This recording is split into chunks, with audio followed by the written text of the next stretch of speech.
Focus. Okay, I wanted to do my first vlog introducing myself, but as you can see it went pretty well. I don't know where this is ridiculous. Weird.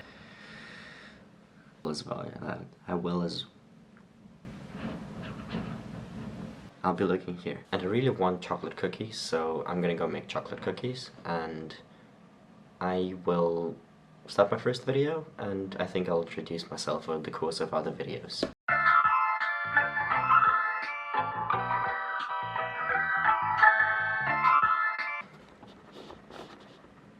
The cookies, they were good, and as a guy who really loves technology, I love discovering new applications and using them. Right now I have an iPhone 6 and it is in a book case by 12 South. It looks like a little Bible, so some people think I'm religious. Let's go through what I have here. I've always wanted to do a what's on my iPhone video because people doing the reviews right now are mostly fashion bloggers who mostly talk about their favorite clothes shopping apps. I'm a little different, I guess. I really hope you'll like some of them. So let's start from the bottom. Here I have apps such as phone, messages, couple, an app for messaging if you have a boyfriend or girlfriend or a wife or someone else who's important to you. Beam, my favorite social app, made by Casey Neistat.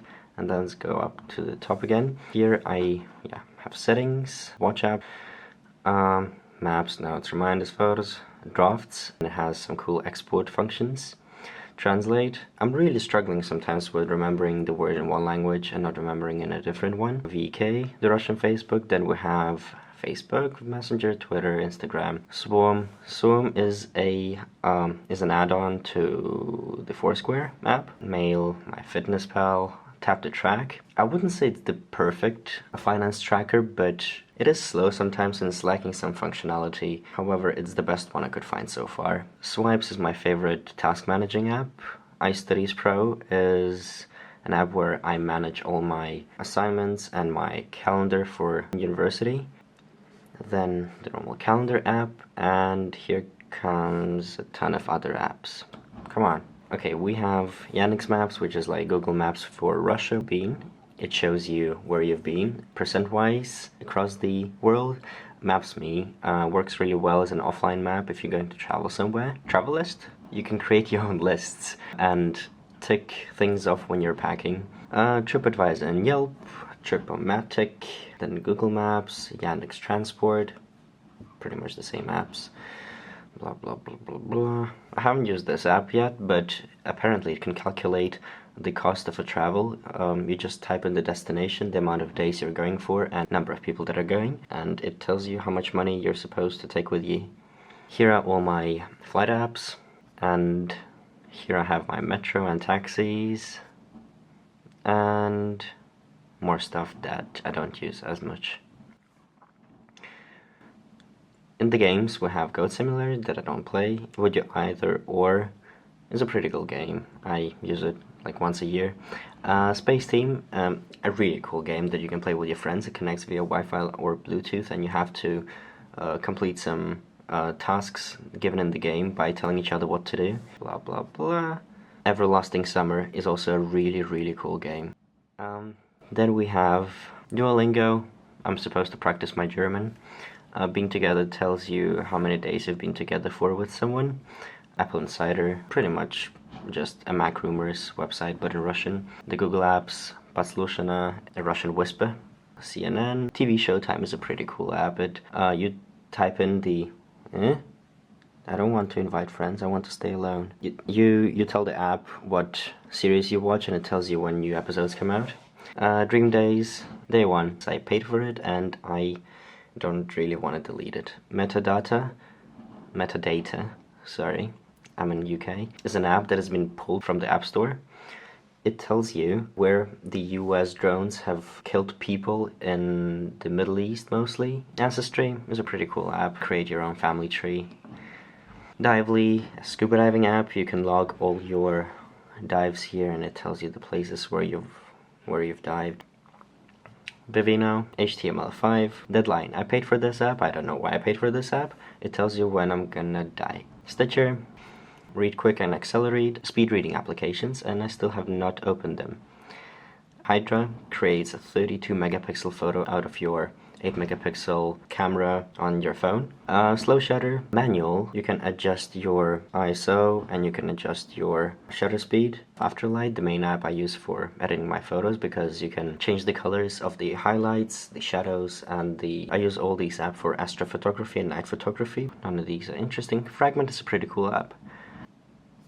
Photosynth is a pretty cool panorama stitching app. Scanner Plus Pro, I take a picture, it scans it, I can send it off as a PDF. These are bank apps, these are payment apps. This thing helps me remember my PIN codes for my credit cards.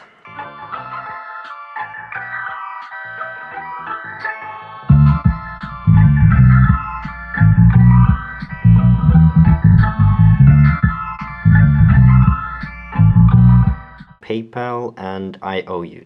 It's a pretty bad app. Yeah, you can log what people owe you and what you owe people. Then we have the shopping folder.